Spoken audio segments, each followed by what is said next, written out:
الدرس الثالث الف آیات 59 تا 64۔ سوال نمبر 2 کی دوسری جز۔ هو الذی ایدک بنصرہ وبالمؤمنین وألف بین قلوبہم لو انفقت ما فی الارض جمیعا ما ألفت بین قلوبہم ولکن اللہ ألف بینہم۔ ترجمہ: وہی تو ہے جس نے اپنی مدد کے ذریعے اور مومنوں کے ذریعے تمہیں طاقت پہنچائی ہے اور ان کے دلوں میں ایک دوسرے کی الفت پیدا کر دی۔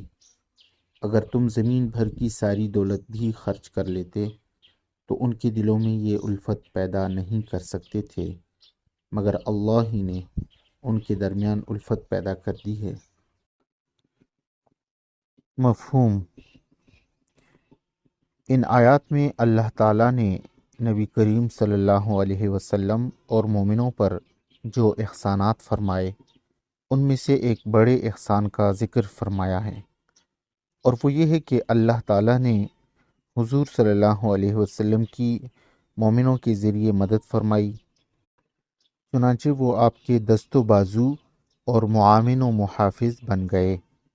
اسی طرح مومنوں پر یہ احسان فرمایا کہ ان کے درمیان پہلے جو عداوتیں اور دشمنیاں تھیں دور کر دیں، اسے محبت و الفت میں تبدیل فرما دیا۔ پہلے وہ ایک دوسرے کے خون کے پیاسے تھے، اب ایک دوسرے کے جان نثار بن گئے۔ پہلے ایک دوسرے کے جانی دشمن تھے، اب بھائیوں سے بڑھ کر ایک دوسرے کے ہمدرد بن گئے۔ صدیوں پرانی دشمنی، کینہ اور حسد اس طرح ختم کر کے آپس میں محبت اور الفت پیدا کرنا، یہ اللہ تعالیٰ کا خاص فضل و کرم اور قدرت تھی، ورنہ یہ ایسا کام تھا کہ اگر دنیا بھر کے خزانے بھی اس پر خرچ کر دیے جاتے تب بھی یہ مقصد حاصل نہ ہو سکتا۔